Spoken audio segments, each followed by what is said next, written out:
ముఖ్యంగా ప్రకృతి రైతులు ఏ విధంగా ఉండాలి అంటే మనకి ఎగ్జాంపుల్స్ అనేక మంది ఉన్నారు. కానీ మాకు చిన్నప్పటి నుంచి చూస్తూ మాకు ప్రత్యక్ష అనుభవంలో ఆయన జీవితం మొత్తం దానికి అంటే వ్యవసాయం చేస్తూ డబ్బు సంపాదించేవారు కాదన్నారు. ప్రకృతి వ్యవసాయం చేస్తూ మధ్యలో అటు ఇటు జరగకుండా గత అనేక సంవత్సరాల నుంచి సుభాష్ పాలేకర్ గారి కన్నా ముందు నుంచి మా రామకృష్ణ రాజు గారు ఇప్పటికీ కూడా ఆయన వ్యవహారం శైలి పద్ధతి ఆ విధంగా అత్యంత ప్రకృతికి దగ్గరగా ఉండి పనిచేసే అతనికి, అలాగే మా అశోక్ కుమార్ గారికి ఆయన కూడా అనేక అగ్రికల్చర్ బీచ్లో చదివిన తర్వాత అగ్రికల్చర్ సైంటిస్ట్గా దేశవ్యాప్తంగా పనిచేయడం, తర్వాత ఆయన కూడా ప్రకృతి వ్యవసాయంలో పెట్టుకోవడం, అలాగే మా నాయకులు కిసాన్ మోర్చా నాయకులు రఘువంశీ గారు కానీ, సురేంద్ర గారు కానీ, మా తాతని శ్రీరామ్ గారు కానీ, అలాగే ఇతర నాయకులు అందరూ కూడా ఈ కార్యక్రమంలో పాల్గొంటున్నారు. అలాగే అనేక మంది పెద్దలు దీంట్లో నిష్ణాతులైన వ్యక్తులు, అలాగే అనేక రకాల మీ అనుభవాలు ఏవైతే నిజంగానే అద్భుతాలు సృష్టించారు. ఈ తరానికి కూడా ఆ విధంగా అందించారు. అనేక మంది సైంటిస్టులు కూడా రావడం జరిగింది. అలాగే మంచి వృత్తి, మంచి ఉద్యోగం చేస్తూ కేవలం తన యొక్క హృదయం యొక్క ఏదైతే పిలుపుందో ఆ పిలుపుని అనుసరిస్తూ నేను మంచి ఆహారం తినాలనుకుంటున్నాను, నేనే ఎందుకు తయారు చేయకూడదు అనుకుంటూ అనేక మంది ఔత్సాహిక రైతులు ఆ విధంగా వచ్చిన అనేక మంది సాఫ్ట్వేర్ ఇంజనీర్స్ దాని విషయం చెప్పాడు. ఆయన యుఎస్లో పనిచేసి వచ్చి ఏం చేద్దామంటే సాఫ్ట్వేర్ కంపెనీ పెట్టుకుంటే ఎవరికి పెద్ద ఉపయోగం లేదు, 10 మందికి ఉపయోగపడే పని ఏదైనా చేయాలి అనే ప్రయత్నం. అలాగే యాక్టివ్ ఎంటర్ప్రెన్యూర్స్ చాలా మంది ఇక్కడ రావడం జరిగింది. అటువంటి అనేక మందికి ఆదర్శవంతమైన వ్యక్తులు ఈ కార్యక్రమంలో పాల్గొన్నారు. అయితే భారతీయ జనతా పార్టీ ఆధ్వర్యంలో మా కిసాన్ మోర్చా ఆధ్వర్యంలో కార్యక్రమం చేయాలి అంటే సాధారణంగా రైతు సదస్సు పెట్టి రైతుకు సంబంధించి అనేక సమస్యలు మాట్లాడి మనం ఉండొచ్చు. కానీ ఈ దేశానికి సమాజానికి కావలసిన అంశం ఏమిటి అంటే ఇది తప్ప ఇంకోటి కాదు. భారతదేశం స్వావలంబన దేశంగా అవ్వాలి అంటే, ఆత్మ నిర్భర్ భారత్ అవ్వాలి అంటే, 2047 వికసిత భారతం అవ్వాలి అంటే కేవలం మనం అనుకునే వ్యవస్థ ద్వారా, మనం రచించుకున్న పద్ధతుల ద్వారానే మనం ఆ స్థానానికి వెళ్ళగలుగుతాం తప్ప విదేశస్తులు వాళ్ళు అక్కడ ఆచరించే పద్ధతులు మనం ఆచరించడం ద్వారా ఎప్పుడు సాధ్యం కాదు. అది అసాధ్యమైన విషయం. భారతదేశం ఇప్పటికీ కూడా అందరితో ఆధారపడి ఉన్న దేశం. ఎందుకంటే 47 స్వతంత్రం ముందు కూడా అనేక రకాల పరిణామాలు జరిగాయి. అంటే అప్పుడు పరాయి వాళ్ళు పరిపాలిస్తున్నారు. మనం పరిపాలన ప్రారంభించిన తర్వాత మనది అనుకునే ఒక రచన, మనది అనుకునే మన పద్ధతులు, మనవి అనుకునే మన యొక్క విద్యా విధానం మనం రాసుకోకుండా పక్కవాడి దగ్గర నుంచి చూసి రాసే ప్రయత్నం చేయడం కారణంగానే ఈ పరిస్థితికి రావడం జరిగింది. నాకు మీ అందరిలాగే నాకు కూడా అనేక మంది ప్రేరణాకర్తలు, ముఖ్యంగా రాజీవ్ దీక్షిత్ గారు చాలా మంది వింటారు, అనేక మంది ఆయనతో ప్రోత్సహించబడి ఉంటారు. ఇప్పుడు మన సుభాష్ పాలేకర్ గారు కానీ మన వీళ్ళందరి గురించి వింటున్నాం. కానీ చిన్నప్పుడు నేను చదువుకునే రోజుల్లో ఆయన ఉపన్యాసాన్ని ఇది నిజంగానే నిజం మాట్లాడుతున్నాడా, ఈయనేదో ఒక కుట్రతో మాట్లాడుతున్నా, నిజంగా ఇవన్నీ నిజాలా, ఇవన్నీ ఆయన చెప్పే పద్ధతులు, మాట్లాడే మాటలన్నీ కూడా కొంత అసహజంగా అనిపించేవి. నిజంగా ఇలా జరుగుతుంటుందా, నిజంగా ఇంత పెద్ద కుట్ర జరుగుతుందా భారతదేశం పైన, అంత అంటే బ్రిటిషర్స్ వెళ్ళిపోయిన తర్వాత కూడా కుట్ర జరుగుతుందా అనే విషయాన్ని మాకు అర్థం చేసుకోవడానికి చాలా సమయం పడింది. సుమారు 10 సంవత్సరాల తర్వాత అర్థమైంది. ఏదైతే రాజీవ్ దీక్షిత్ గారు చెప్పారో అంటే ఈ తరంలో మీకు కూడా ఆ తరంలో మాకు కనుక రాజీవ్ దీక్షిత్ చెప్పిన ప్రతి అంశం ఏదైతే ఉందో అది నిజమని చెప్పి మన కళ్ళ ముందే అది ఆవిష్కరణ అవుతున్న తీరు చూస్తే నిజంగానే భయం కలుగుతుంది. ఎన్ని రకాల కుట్రలు, ఎన్ని రకాల కుతంత్రాలు, ఎన్ని రకాల మన పైన జరిగిన ప్రయోగాల యొక్క పరంపరగాని గమనిస్తే మనం నిజంగానే భయపడే విధంగా ఉన్న దేశం.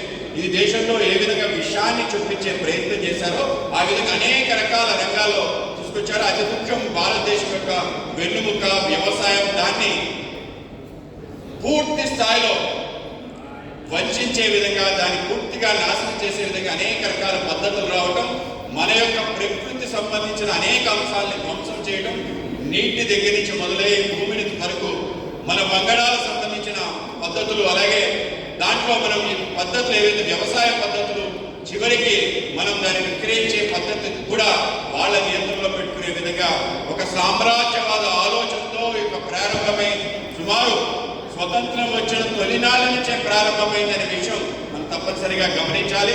మధ్యలో మనకి ఆహార లభ్యత లేదని చెప్పి ఒక పెద్ద ఎత్తున రావడం జరిగింది. మనం ఆహార విప్లవం అని చెప్పి గ్రీన్ రెవల్యూషన్ దాని కారణంగా కూడా ఎంత నష్టపోయామో తొలినాళ్ళు తెచ్చుకుని ఇవాళ తెలుస్తుంది మనకి ఏ విధంగా నష్టపోతున్నామని. మనందరి యొక్క ఆరోగ్యం, భారతదేశం ఇవాళ ప్రపంచంలో ఏ వ్యాధికి చెప్పినా ఆ వ్యాధితో ఎక్కువ వ్యాధిగ్రస్తులున్న దేశం ప్రపంచంలో మన నెంబర్ 1 అయిపోయింది. క్యాన్సర్ ఇవాళ ప్రపంచంలో మన నెంబర్ 1 అయిపోయింది. మిగతా అనేక రకాల లైఫ్ స్టైల్ డిసీజెస్, డయాబెటీస్ కానీ, హార్ట్ రిలేటెడ్ డిసీజెస్ కానీ, లివర్ సంబంధించిన అంశాలు కానీ ఒక్కసారి పరంపర రాస్తే మన అన్నింటిలో కూడా నెంబర్ 1 అయిపోయాం. ఆ విధంగా కేవలం మనమే కాదు, థర్డ్ వరల్డ్ కంట్రీస్ అన్ని కూడా, ఆఫ్రికా, యూరోప్ మొత్తం మనందరం కూడా వాటికి లోను కాబట్టి ముందుకెళ్తున్నాం. కనుక ఆ విధంగా చేసిన ఫార్మా కంపెనీస్ యొక్క ఆలోచన చాలా భయంకరమైన ఆలోచన. ఆ విధంగా ఒక్కొక్క ముందు సమస్య సృష్టిస్తారు, సమస్యలు సృష్టించి ఆ సమస్య నివారణ కూడా వాళ్ళే చేస్తారు. వాళ్ళు చేసిన తర్వాత దానికి మనం బాధితులైతే జీవితకాలం వాటి వెనకాల పడే ఒక పరిస్థితి. మనం ఎంతకాలం వాటి మీద ఆధారపడి ఉంటాం అంతకాలం ఏవైతే యూరోపియన్, అమెరికన్ దేశాలు లబ్ధి పొందుతూ ముందుకెళ్తున్న తీరేదైతుందో అత్యంత భయానకమైన ఒక వాతావరణం. నిన్న ఉక్రెయిన్ రష్యా యుద్ధం జరిగింది. చాలా మంది అనుకోవచ్చు ఎందుకు జరిగిందని. ఉక్రెయిన్ నాటోతో చేరింది కాబట్టి రష్యా దాని యుద్ధం చేశారు. నిజం కాదు. నిజంగానే మనం గమనిస్తే ఉక్రెయిన్ అనే ప్రాంతంలో ఉండే సహజ వనరులు ఏవైతున్నాయో వాటిని కొల్లగొట్టడానికి, ఉక్రెయిన్లో ఉండే భూమి, సారవంతమైన భూమిని కొల్లగొట్టడానికి అమెరికా చేసిన పెద్ద కుట్ర అనే విషయం మనకు తెలుస్తుంది. ఎలా తెలుస్తుందంటే వాళ్ళు అగ్రిమెంట్ చేసుకున్నారు. ఇవాళ ఉక్రెయిన్ సంబంధించిన 90% భూమి ఎవరి చేతిలో ఉందంటే బ్లాక్ రాక్ అనే కంపెనీలో ఉంది, కార్గిల్ అనే కంపెనీలో ఉంది, మొనసెంటో అనే కంపెనీలో. ఇటువంటి అమెరికా బేస్ కంపెనీలు మొత్తం వాళ్ళు వ్యవసాయ క్షేత్రాన్ని తీసేసుకున్నారు. నిజంగానే వాడికి వ్యవసాయ క్షేత్రంతో పని ఏంటంటే ప్రపంచం తర్వాత వీటిపైన మనుగడ సాధిస్తుందని చెప్పి ఆ విధంగా చేయడం జరిగింది. మన ఇజ్రాయెల్ సంబంధించిన యుద్ధాలు చూస్తున్నాం. అన్ని రకాల యుద్ధాల్లో కూడా భూమిపైన సంబంధించిన యొక్క ఆధిపత్యం కోసం, వ్యవసాయం కోసం చేస్తున్న ఒక పెద్ద ఎత్తున ఆలోచన మనకు కనిపిస్తుంది. కనుక ప్రపంచం అంతా కూడా దీనిపైన నడుస్తూ ఉంది. కనుక వాళ్ళ యొక్క విక్రయం అన్ని కూడా కనుక ఈ దేశంలో ఈ యొక్క పరిస్థితి నుంచి బయటపడే ఒక అనేక మంది సాధన చేస్తూ ముందుకెళ్ళారు. కానీ గత 20 సంవత్సరాలు బట్టి ఒక చైతన్యం రావడం జరిగింది దేశంలో. అనేక మంది వ్యవసాయం చేస్తున్న వాళ్ళు ఇది తప్ప ఇప్పుడు స్థిరంగా కాదని బయలుదేరారు. ఆ యొక్క ప్రయత్నంలో భాగంగా అనేక రకాల పద్ధతులు చాలా కష్టాలతో ముందుకెళ్తున్నారు. ఇవాళ వ్యవస్థను ఎన్నుకోవడం చాలా కష్టం. కానీ ఈరోజు అటువంటి సానుకూల ప్రభుత్వాలు రావడం, ముఖ్యంగా ఈ మన ప్రాంతానికి సంబంధించి అనేక మంది పద్ధతులు అవలంబిస్తున్నారు, అనేక చోట్ల అవలంబిస్తున్నారు. అన్నింటినీ సమీకరించి మన ప్రియతమ ప్రధాని నరేంద్ర మోడీ గారు అధికారం వచ్చిన తర్వాత, ప్రధానమంత్రి అయిన తర్వాత ఈ పారంపరిక వ్యవసాయ పద్ధతుల్ని పెద్ద ఎత్తున అవకాశం కల్పించే విధంగా ఆ విధంగా ముందుకు తీసుకెళ్ళడం, ఆ విధంగా జీరో బేస్డ్ బడ్జెటింగ్ వ్యవసాయ ఫార్మింగ్ పద్ధతిని దేశవ్యాప్తంగా తీసుకురావాలని చెప్పి, అలాగే sustainable agriculture practices, natural and organic farming పైన సుమారు మొదటి బడ్జెట్లోనే సుమారు 20,000 కోట్ల రూపాయలు దానికి ఇవ్వటం, దాని తర్వాత అనేక రకాల స్కీమ్స్ తీసుకురావడం, ప్రతి రాష్ట్రానికి కూడా ఆ విధంగా ముందుకు తీసుకెళ్లాలని చెప్పి ఆ విధంగా దాని యొక్క నేషనల్ అగ్రికల్చర్ మిషన్ ఏదైతే జాతీయ వ్యవసాయ విధానంలో దీన్ని ముడిపడించడం, అలాగే గో ఆధారిత వ్యవసాయం ఏదైతుందో దానికి పెద్ద ఎత్తున పిలుపుకోవటం, ముందుకు తీసుకెళ్ళడం. అదే సమయంలో అనేక మంది వ్యక్తులు అప్పుడు రాజీవ్ దీక్షిత్ గారు పరమపదించారు, సుభాష్ పాలేకర్ లాంటి వ్యక్తి ఉద్భవించాడు. ఆ విధంగా ఆయన చేసే అనేక పద్ధతులు అనేక మందికి చెప్పటం, విజయరామ్ గారు లాంటి వ్యక్తులు అనేక మంది మన దగ్గర కూడా అనేక మంది ఒక్కొక్కరు బయలుదేరటం, వెంకటేశ్వరరావు గారు లాంటి వాళ్ళు అనేక మంది ముందుకు రావటం. ఆ విధంగా కొత్త వ్యవసాయ పద్ధతులు ఏవైతే అవలంబిస్తున్నారో దానికన్నా భిన్నంగా మనం ఏదైతే సహజ వ్యవసాయం చేసేవాళ్ళం ప్రకృతి ఆధారంగా దాన్ని ప్రారంభించడం, దాని ద్వారా వచ్చిన ఏదైతే అద్భుతమైన ఫలితాలు ఉన్నాయో ఆ ఫలితాలకి ముందుకు తీసుకెళ్లే గొప్ప ప్రయత్నం జరుగుతుంది. రాష్ట్రంలో కూడా 2014 చంద్రబాబు నాయుడు గారి ఆధ్వర్యంలో ఈ యొక్క జెడ్పీఎన్ఎఫ్ పెద్ద ఎత్తున తీసుకురావాలి, క్లస్టర్స్ రూపంలో ప్రతి జిల్లాలో ఏర్పాటు చేసి అనేక మంది యువతిని ప్రోత్సహించి వీటి కోసం ముందుకు వెళ్ళాలని ఒక ప్రయత్నం. అలాగే మన రైతు సాధికార సంస్థ ఆధ్వర్యంలో కూడా పెద్ద ఎత్తున మన ప్రాంతంలో ప్రకృతి వ్యవసాయం చేయడం, మల్టీ క్రాపింగ్ సిస్టమ్ చేయడం, ప్రతి ఎకరానికి 10,000 రూపాయల పైగా ఆదాయం ప్రతి నెల ఏ విధంగా వచ్చే విధంగా ఒక వ్యవస్థ నిర్మాణం చేయడం ప్రయత్నం. అలాగే అనేక రకాల ఇతర వ్యవస్థలు కూడా నిర్మాణం చేసి ముందుకు తీసుకెళ్తాం తీరు. కనుక ఇవి నడుస్తున్నాయి. కానీ అనుకున్న లక్ష్యాన్ని చేరడానికి చాలా కష్టపడుతున్నారు. అనేక మంది ప్రారంభించారు, మధ్యలో ఆయన వెళ్ళిపోతున్నారు. చాలా ఉత్సాహంగా వచ్చి వ్యవసాయం చేయాలనుకున్న మొత్తం అన్ని కూడా తాకట్టు పెట్టి ఇది చేస్తే బాగుంటుందని ప్రారంభిస్తారు. అనేక కష్టాలు పడుతున్నారు, మళ్ళీ వెనక్కి వెళ్ళిపోతున్నారు. ఆ విధంగా వెళ్ళిపోతున్న పరిస్థితుల్లో మనం నిజంగానే ఇంకేదైనా చేయొచ్చా? నిజంగానే అనుకూలమైన ప్రభుత్వాలు ఆలోచన చేస్తున్నారు, కానీ దాని ఇంప్లిమెంటేషన్ అనేక రకాల సమస్యలు ఏర్పడ్డాయి. కనుక ఆ యొక్క సమస్యలన్నింటినీ కొంత మనం ఏదైనా సానుకూలంగా ముందుకు తీసుకెళ్ళచ్చు. మీరు అనేక రకాల విషయాలు చెప్పడం జరిగింది. మీరు చెప్పిన అన్ని విషయాలు కూడా చాలా విలువైన సమాచారం. వాటిని తప్పనిసరిగా మనం అందిపుచ్చుకొని ముందుకు తీసుకెళ్లాల్సిన అవసరం ఉంది. దానికి అనుగుణంగానే కొంత ఆలోచన చేసి ముందుగా కొన్ని రాయటం జరిగింది. మీరు ఇచ్చే ఇన్పుట్స్ కూడా దానికి యాడ్ చేసి రాష్ట్ర ప్రభుత్వానికి అది విన్నవించుకొని ఈ యొక్క పద్ధతులు మనం పెద్ద ఎత్తున ముందుకు తీసుకెళ్లాలి. దాన్ని ఏ విధంగా ప్రోత్సహించాలి, దానికి మరింతగా మెరుగు చేయడానికి ఏ పద్ధతులు అవలంబించాలి అనేది ఒక ఆలోచన. రెండోది, కేంద్రం నుంచి ఏవైతే అనేక ఆలోచన చేశారు. ఒకటి ఇందాక యాక్చువల్లీ వాళ్ళ దాని ప్రజెంటేషన్ చేయాలనుకున్నాం. ఆ విధంగా ఎన్ని పథకాలు ఉన్నాయంటే సుమారు 18 పథకాలు కేంద్రం ఆలోచన చేసింది. ఒకటి కాదు, మొదటి ప్రభుత్వం ఏర్పడిన వెంటనే 1 డ్రాప్ 4 క్రాప్ అని చెప్పి ప్రధానమంత్రి సించాయ్ యోజన అని చెప్పి దేశవ్యాప్తంగా ఆ సించాయ్ యోజన కోసం ఆలోచన చేశారు. ప్రతి నీటి బొట్టుని ఓడిసి పట్టుకుని గతంలో ఉన్నాయి చేశారు. దాన్ని ఇంకా మరింత మెరుగు చేసే విధంగా దానికి సుమారు 30,000 కోట్లు ఇచ్చి ప్రారంభించారు. దాని తర్వాత సాయిల్ హెల్త్ కార్డ్ మనందరికీ తెలుసు. ఏ విధంగా మన యొక్క నీటి భూమి యొక్క సాంద్రత తెలిసే విధంగా దానికి సంబంధించిన ప్రతి రైతుకు కూడా ఇచ్చే విధంగా గ్రామీణ స్థాయి వరకు సాచురేషన్ బోర్డు అందరికీ హెల్త్ కార్డు ఇవ్వాలి అని చెప్పి ప్రతి ఫార్మర్ యొక్క ఫైల్, వాళ్ళ యొక్క రికార్డు, ఒక వ్యక్తి యొక్క రికార్డు ఏ విధంగా ఉంటుందో ప్రతి యొక్క భూమి కమతం యొక్క రికార్డు ఉండే విధంగా దాన్ని మన ప్రభుత్వం, గత ప్రభుత్వం కూడా రైతు భరోసా కేంద్రాల పేరు మీద అందరికీ ఫైల్ పెట్టి తయారు చేయడం మొదలుపెట్టింది. ఆ విధంగా తయారు చేయాలని చెప్పి దాని తర్వాత ప్రతి రైతుకి కూడా ఆధారంగా ముందుకెళ్లే విధంగా ఫసల్ బీమా యోజన అని చెప్పి పెద్ద ఎత్తున తీసుకురావడం, అది కూడా ఒక విప్లవాత్మక నిర్ణయం.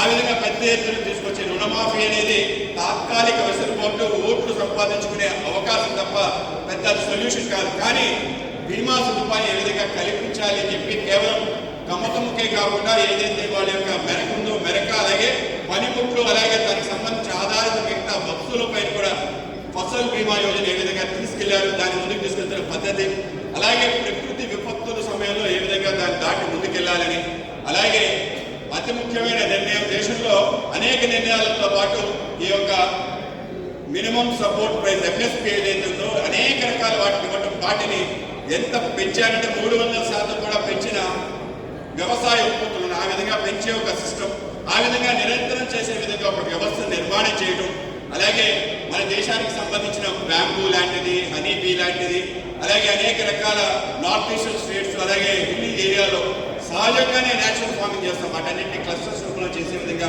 పెద్ద ఎత్తున అనేక రకాల పద్ధతులు అవలంబించి ముందుకు తీసుకెళ్ళడం, ఇవన్నీ కూడా మనం చూస్తున్నాం. వీటితో పాటు అనేక రకాల బోర్డ్స్ ఏర్పాటు చేయడం, ఇవన్నీ పద్ధతులు నడుస్తున్నా కూడా ఇంకా ఏదో లోటు, వ్యవసాయానికి నిరంతరం సాయం చేయాలనే అంశం ఉంది. కనుక వాటిని ఏ విధంగా ముందుకు తీసుకెళ్లే ప్రయత్నం మనం తప్పనిసరిగా చేయాలి. ఈరోజు యొక్క సదస్సులో ఒక రాజకీయ తీర్మానం కూడా తయారు చేసి మీ అందరికీ ఇవ్వటం జరుగుతుంది. దీంట్లో కొన్ని ఆలోచన చేయడం జరిగింది. మనం కూడా వాటికి ఇంకా మెరుగైన విషయాలు యాడ్ చేసి దాని యొక్క కూలంకుషంగా తయారు చేసి ఇది విడుదల చేయడం జరుగుతుంది. అలాగే రాష్ట్ర ప్రభుత్వాన్ని కూడా వీటిపైన ఆలోచన చేసే విధంగా ఒక ప్రయత్నం, ఒక ఆలోచన చేసి ముందుకు తీసుకెళ్లే ఒక దార్శనికుడు మన ముఖ్యమంత్రి చంద్రబాబు నాయుడు గారు ఉన్నారు. ఆయన కూడా వ్యవసాయ, ముఖ్యంగా ప్రకృతి వ్యవసాయం పట్ల అభిమానం కలుగుతుంది, ఏదో చేయాలి కానీ ఆ తాపత్రయం సరిపోత మనం కూడా ఆ విధంగా ఆయన ముందుకు తీసుకెళ్లాల్సిన అవసరం ఉంది. అలాగే కేంద్ర ప్రభుత్వం కూడా దీన్ని మరింత ముందుకు తీసుకెళ్లే ప్రయత్నం చేస్తుంది. కనుక కేంద్ర ప్రభుత్వానికి కూడా ఏ ఆలోచనలు ఇవ్వాలి. వాళ్ళ శివరాజ్ సింగ్ చౌహాన్ గారు ఇప్పటికే 2-3 సార్లు వచ్చి మనం మాట్లాడడం జరిగింది. ఆలోచన చేస్తే చాలా మంచిది, ముందుకు తీసుకెళ్ళాలి. దీనికి సంబంధించి అనేక ఆలోచనలు మేము పెట్టామని చెప్పే విషయం ఆయన కంటిన్యూస్గా చెబుతూ మొదలుపెట్టాడు. అంటే ఆయనకు కూడా బాగా ఇష్టం. మధ్యప్రదేశ్లో ఆయన అనేక రకాల ప్రకృతి వ్యవసాయ పద్ధతులు అవలంబించి వాళ్ళ అధిక ఉత్పత్తిని సాధించే పద్ధతులు ఆయన చెప్పడం జరిగింది. దాన్ని చేయాలి, దాన్ని మన ఎదురు చేయకుండా చేయాలని ప్రయత్నం చేస్తున్నారని చెప్పారు. ఆయన కూడా తెలియజేసే విధంగా, ఎందుకంటే ఆంధ్రప్రదేశ్ రైతులు సాధారణ రైతులు కాదు, మొత్తం ప్రపంచాన్ని జయించిన వాళ్ళు. ఎక్కడెక్కడ నీటి లభ్యత ఉందో అక్కడికి వెళ్ళి కూలీ చేసి వ్యవసాయం చేసి ఆ మాగాణిని బంగారం చేసిన వాళ్ళు. ఆ విధంగా మన ప్రపంచం మొత్తం దేశం ఎక్కడికి వెళ్ళినా కూడా డ్యామ్ ఉందంటే మొదటి వచ్చేవాళ్ళు ఎవరు? మన వాళ్ళే. ఆ విధంగా తెలుగు రైతులు ఎవరైతే ఉన్నారో మొత్తం తెలంగాణ కానీ, అక్కడ నేను ఒరిస్సాకి వెళ్ళాను మరకరైన ప్రాంతానికి, అక్కడ హిరాకుడ్ డ్యామ్ వచ్చింది, మొత్తం మన రైతులే. కింద బళ్ళారి మన ఎన్నికలకి బళ్ళారి ప్రాంతంలో కుప్పల బళ్ళారి అంతా మన రైతులే. ఆ విధంగా ఎక్కడ నీటి ఉంటుందో అక్కడ బంగారాన్ని పండించుకోవడానికి మన యొక్క కనుక మనం తప్పనిసరిగా అందరికన్నా ఎక్కువ బాగా చెప్పగలుగుతాం. కనుక ఆ విధమైన అనేక అంశాల్లో అతి ముఖ్యమైన అంశం దానికి సంబంధించిన సాంకేతికత, దీని ప్రకృతి వ్యవసాయానికి సంబంధించిన ఏవైతే పద్ధతులు ఉన్నాయో దానికి సంబంధించిన సాంకేతిక అంశాలు కూడా యాడ్ చేసి ముందుకు తీసుకుని ఏ కమతాలు అయితే వ్యవసాయం చేస్తున్నారు ప్రభుత్వ వ్యవసాయం ఆ పద్ధతులు ఆ విధంగా కొనసాగిస్తున్నారా లేదా, వాళ్ళు ఏ విధంగా మనం వాళ్ళు ఐడెంటిఫై చేయొచ్చు, అది కూడా ఒక ఆలోచన చేయాలి అని చెప్పి. అలాగే మనకి అతి ముఖ్యమైన అంశం ఏంటంటే విత్తనాలు. ఇవాళ విత్తనాల్లో జరుగుతున్న అనేక రకాల విషయాలు మాట్లాడి కేవలం విత్తనాల మీద ఒక సెమినార్ పెట్టచ్చు, రోజంతా మాట్లాడచ్చు. దానికి సంబంధించిన విదేశీ సంస్థలు ఏ విధంగా మన పెట్టుకుంటున్న పని మనకి చేస్తున్న తీరు కూడా మనకు తెలుసు. కనుక మన దేశీయ విత్తనం ఏదైతుందో దాన్ని రక్షించాల్సిన అవసరం ఉంది. కనుక విత్తన బ్యాంకులు ఏర్పాటు చేయాలి. ప్రతి ప్రాంతానికి సంబంధించిన వంగడాన్ని ఏ విధంగా పెంచాలి, పెంపొందించాలి, ఆలోచించాలి. ఇందాక చెప్పడం జరిగింది కోకోవా సంబంధించిన కానీ మిగతా విత్తనాలు మనకి లభ్యత లేదని. ఎందుకు లేదంటే ఒక పెద్ద కుట్ర. కనుక ఆ కుట్ర ఇప్పటికీ కొనసాగుతుంది. మనకి అనేక రకాల వ్యవసాయ పద్ధతులు అవలంబించి పామాలివ్ రైతులు ఇందాక చెప్పడం జరిగింది. ఇంకా మనం ఒక విత్తనాన్ని డెవలప్ చేసుకున్నాం. కేవలం టిష్యూ కల్చర్ మీద డిపెండ్ అవుతున్నాం. మన విత్తనాన్ని ఎందుకు